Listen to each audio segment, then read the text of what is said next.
민주당의 이재명 대표가 지난 2일 문재인 전 대통령을 예방했습니다. 여기서 문 전 대통령이 윤석열 정권을 향해 비판의 목소리를 높였는데요.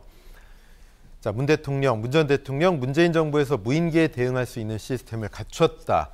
드론 부대의 이야기가 아닐까 싶은데요. 서로 소통하지 않는 정치는 위험하고 국민을 힘들게 한다. 어렵게 이룬 민주주의가 절대 후퇴해서는 안 된다.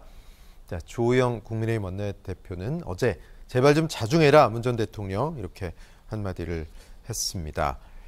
네, 문 전 대통령이 민주당 지도부와 만난 자리에서 현 정부의 안보 대응을 비판하는 발언을 했습니다. 이종훈 평론가님, 할 수 있는 얘기였다고 보십니까? 아니면 뭐 좀 적절치 않았다고 보십니까? 네, 뭐 사실은 뭐 이런 발언 안 하시는 게 바람직하긴 한데 예. 이번 경우에는 사실은 뭐 어떻게 보면 윤석열 대통령이 먼저 시작을 했기 때문에 뭐 그냥 가만히 있을 수는 없었을 가능성이 높다라고 저는 봐요. 전 정부 얘기를 먼저 했잖아요. 예, 그죠? 그러니까 윤 대통령이 그것도 뭐 계속 여러 사례를 가지고 계속 언급을 하잖아요. 이제 그런 상황이 이제 되다 보니까 뭐 지난 정부에 어찌됐건 뭐 책임을 졌던 대통령, 전직 대통령으로서 다 모든 잘못이 자기에게 있는 것처럼 이렇게 이야기를 하니 당연히 이제 그 반작용이 이제 없을 수 없는 거죠. 그런 차원에서 이제 발언을 좀 하고 있는 건데 예. 그러면 이게 뭐 한두 번 이런 식으로 대응하고 말 것인지 향후에 지속적으로 이렇게 반응을 하면서 정치에 실제로 개입을 하실지 이게 이제 좀 두고 봐야 될 대목이긴 한데 예. 제가 보건대는 문재인 전 대통령이 차제에 그냥 뭐 어차피 이렇게 된 바에는 내가 그냥 상황 정치를 한번 해볼까? 그럴 가능성도 지금 없잖아 있어 보인다. 왜냐하면 예. 이재명 대표가 지금 사법 리스크 때문에 많이 흔들리고 있단 말이에요. 예. 그리고 친문계 내에서조차도 이제 뭐 좀 비판론이 상당히 좀 제기되고 있고, 네. 뭐 자진 사퇴 얘기도 나오고 있고, 뭐 비대위로 전환해야 된다는 얘기도 나오고 있고. 예. 이제 그런데 그게 주로 이제 친문계들 중심으로 얘기가 나온다는 거죠. 이제 그런 상태에서 친문계도 사실은 구심점이 지금 명확하지 않은 그런 그 국면이고, 그래서 예. 어쩌면 이제 그 이재명 대표의 리더십 부재를 메우면서 또 친문계의 재결집을 노리는 그런 정치적인 행보를 향후에 좀 더 적극적으로 벌일 가능성도 없잖아 있어 보인다. 네. 이렇게 생각합니다. 상황 정치 정말 문 전 대통령이 그런 생각을 했다면 국민들이 요즘 트렌드에 맞다고 볼까요? 어떻게 받아들일까요? 그런데 지금 어떻게 보면 자꾸 이렇게 그 한쪽 편으로 몰리다 보면 그런 유혹을 상당히 느끼게 될 거다라고 봐요. 네. 예를 들어 뭐 지금 북한 우리 그 공무원이 그 북측으로부터 피격당한 사건이라든가 기타 이제 뭐 탈북자들을 이제 북송한 문제라든가 이런 거 해서 지금 문재인 전 대통령 관련해서도 지금 약간 어떻게 보면 정치적으로는 공세를 강화하고 있는 윤 대통령 측에서 문재인 대통령이 보기에는 그런 거죠. 결국은 자기한테 칼끝이 올 수도 있다. 그렇죠. 이런 위협도 그런 있을 거고. 이제 거를 이제 느끼기 때문에 그냥 가만히 있어서는 안 된다라고 아마 주변에서도 친문계들 중심으로 해서 조언을 지금 하고 있지 않을까 그렇게 생각합니다. 그렇군요. 문재인 전 대통령에 이어서 참 여러 주변에서도 이 굉장히 힘든 상황에 대해서 문 전 대통령에게 조언을 하고 있는 것 같은데 그런 이제 반작용이 아닌가 이렇게 보고 계십니다.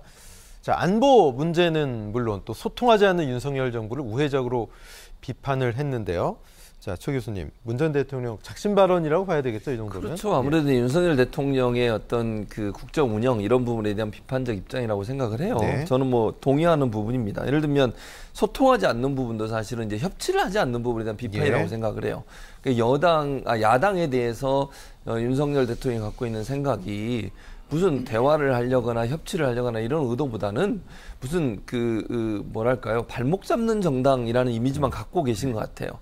그런 부분들이 결국은 정치에 상당히 큰 부담이 될 수밖에 없고 야당을 인정하지 않고 지금 여소야대 전국인데 야당을 인정하지 않고 어떻게 정치를 할 수 있겠습니까? 국정 운영에도 상당히 큰 부담이 될 수밖에 없는데 윤석열 대통령의 태도를 보면 야당 대표와 지금 대화도 안 해요. 뭐 그렇게 대화하자고 이재명 대표는 얘기함에도 불구하고 그런 일도 없죠. 그리고 야당에 대해서는 계속 날선 비판만 하고 있습니다. 그런 부분들이 결국은 국정 운영에 큰 부담이 될 수밖에 없다는 부분을 지적했다고 저는 보고요. 뿐만 아니라 신년 기자회견도 지금 안 하고 본인이 메시지만 신년사만 낭독을 하셨잖아요. 그번 부분도 문제가 된다고 보여지고 도어 스태핑도 중단하고 나서 더 이상 다시 재개할 생각도 없는 것 같고 기자들이 질문 받는 일도 거의 없어지고 이러다 보니까 소통을 매개로 해서 또 명분으로 해서 청와대를 나와서 용산으로 이전을 했는데 그 이전에 어떤 명분도 지금은 살아있지 않는 상태 이런 부분에서 불통의 어떤 리더십을 갖고 있지 않나 이런 비판을 하고 있는 것 같고 안보 문제 같은 경우도 이게 너무 강대강대치로 가면 한반도가 상당히 불안해지는 겁니다. 한반도 불안감이 높아지면 결국 경제적으로도 상당히 큰 타격을 받을 수밖에 없고요. 국민들도 불안감에서 빠질 수밖에 없어요. 물론 북한의 공격에 대해서 우리가 절대적으로 대응할 수 있는 능력 그리고 군사력 확보해야 된다고 저는 봅니다. 다만 대화와 평화적 방법으로 문제를 해결하는 노력도 함께 병행이 돼야 되는데 그 부분이 전혀 작동되지 않는 부분에 대해서 아쉬움을 표현한 게 아닌가 이런 생각이 듭니다. 문 전 대통령에 이어서 미국 유학 가면서 정치 관련 발언은 그동안 자제해왔었죠. 이낙연 전 총리, 이낙연 전 민주당 대표도 윤 대통령의 최근 대북 관련 강경 발언을 겨냥해서 전쟁 얘기를 너무 함부로 한다 이런 비판을 했습니다.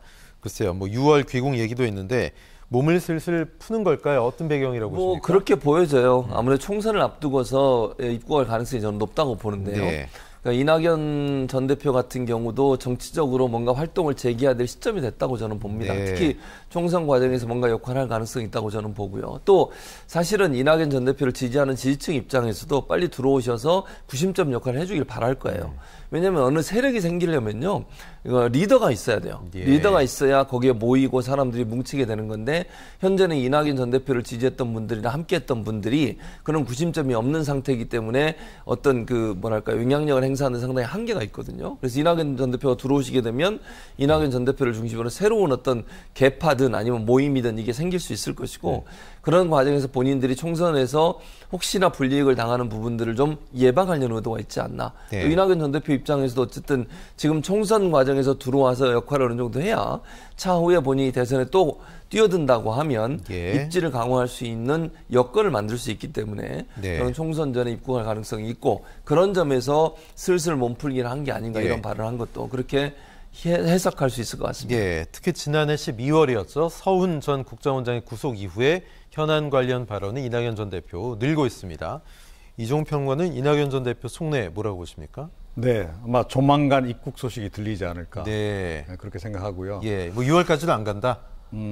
그럴 더 빨리 가능성이 들어올 수도 있다. 높다라고 봐요. 그러니까 뭐 이거는 제가 보건대는 이재명 대표에 대한 검찰의 사법 처리 속도하고 좀 관련이 있지 않을까 싶긴 한데 이낙연 전 대표 같은 경우에는 본인이 이재명 대표의 대안으로 선택받기를 굉장히 원하지 않을까 그런 생각이 들어요. 그러니까 조금 전에 사실은 문재인 전 대통령이 상황 정치를 할지 모른다는 그 맥락의 얘기도 따지고 보면 이재명 대표의 리더십하고 좀 관련이 있단 말이에요. 그러니까 약간 지금 민주당 또 전체적인 진보 지지층이 일종의 약간 권력 공백 비슷한 상태 그런 상태를 지금 맡고 있어요. 그러니까 이재명 대표 측이 뭐 사법 처리와 관련해서 약간 좀 당황스러워하고 있는 그런 대목도 좀 읽히고 그래서 그거를 이렇게 대응하기에도 지금 벅찬 상태 같아요. 그래서 뭐 정책적인 측면에서도 그렇고 민생 챙기기 부분에서도 그렇고 노련한 리더십이 굉장히 필요하다. 공격적으로 못 나가고 있는 이런 상황이 이제 연출이 되고 있고 물론 나름 열심히 한다고는 하는데 자 그래서 이제 그 틈이 이제 좀 생겨버린 거죠. 그런데 그 틈을 이낙연 전 대표는 어떻게 보면 기다리고 있었던 게 아닌가 싶고 그래서 조만간 이 잠수함 다 부상했고 이제 항모가 들어올 차례가 아닌가 이렇게 생각합니다. 근데 윤석열 대통령은 굉장히 대북 관련 강경한 메시지를 냈었죠. 현 정부의 안보 대응을 비판한 지 이틀 만에 북한이 다시 우리 영토를 침범하는 도발을 일으키면 9.19 군사합의 효력 정지를 검토해라. 이건 남북관계의 어떤 좀 틀을 깰 수도 있다는 건데 어떤 의미입니까, 이종 평론가님? 그러니까 뭐 연일 사실은 강경 발언 지금 쏟아내고 계시잖아요. 그런데 이게 제가 보건대는 좀 학습 효과가 아닌가 싶어요. 그러니까 최근에 국정수행 지지율이 이제 상승하는데 가장 결정적인 이제 변수로 작용했던 게 화물연대 파업 아닙니까? 화물연대 파업에 대해서 내가 엄정 대응을 하니 지지율이 이제 올라가더라. 이렇게 지금 이제 인식을 좀 하고 있는 거죠. 그래서 세게 나가야 된다. 그거 바로 그거죠. 그러니까 내가 그런 모습을 보일 때 국민들이 박수치는 국민들이 늘어난다. 이런 판단을 지금 하고 있는 게 아닌가 싶어요. 예. 사실은 물론 이제 화물연대 파업이라든가 파업에 대한 강경 대응이라든가 이런 것이 뭐 플러스가 된 건 분명하긴 한데 예. 사실은 이제 그것만이 작동한 거다라고 좀 보기는 좀 어렵다라고 저는 생각을 하거든요. 그런데 어찌됐건 이제 본인은 그렇게 생각을 하는 거고 그리고 사실 따지고 보면 그렇게 해서 반사적 이익을 볼 수 있는 부분은 저는 이미 다 봤다라고 봐요. 네네. 이제는 국정 성과를 내는 과정을 통해서 이제 추가로 지지율을 끌어올리는 그런 노력이 필요한데 여전히 반사적 이익에 좀 기대려고 하는 그런 심리가 좀 작동하고 있는 게 아닌가. 예. 뭐 최대한 어찌됐건 이런 부분도 좀 활용할 수 있으면 활용하겠다. 예. 그런 이제 생각을 가지고 있는 건데 제가 보건대는 조금 이게 좀 위험할 수도 있다. 이렇게 생각을 합니다. 예. 최 교수님, 이런 대통령의 발언이 보수층 결집 같은 국내 정치 이용일 수도 있겠네요. 당연하죠. 네. 그러니까 저는 보수층 결집이라고 봐요. 예. 근데 그것 때문에 이런 발언을 하는 것이 대단히 위험하다는 거죠. 이거는 예. 국민 전체를 위험에 빠뜨릴 수도 있는 발언이라는 생각이 들어요. 본인의 정치적 이해관계 또 보수층 결집을 통해서 지지율이 어느 정도 상승하는 효과가 있으니까 그 맛에 취해서 예. 이런 발언을 하시면 안 된다고 저는 봅니다. 9.19 군사합의는 한반도의 긴장을 완화시키고 군사적 대결 구도나 아니면 국지전의 발발을 예방하기 위해서 만들어진 합의사항 아니겠습니까? 물론 북한이 일정 부분 이 부분을 파기하고 있는 부분도 있어요. 네. 비판해야 되겠죠. 그러나 우리가 먼저 나서가지고 파기를 검토해라. 이건 아니라고 봅니다. 우리는 평화적 방법으로 문제를 해결하는 노력을 계속해야 된다고 생각하고요. 그렇죠. 국민 모두가 불안에 빠져요. 그리고 한반도가 전쟁 위험이나 아니면 긴장감이 높아지고요. 이런 어떤 전쟁에 대한 위험성이 높아지게 되면 우리 경제에 엄청난 타격을 줘요. 네. 누가 투자를 하겠습니까, 우리나라에. 그런 부분을 생각한다고 하면 본인의 정치적 이해관계나 지지율 때문에 이런 발언이 우리 국민과 우리 국가에 우리 경제에 미칠 영향들을 고려하지 않고 그냥 내뱉으시는 것은 상당히 위험하다.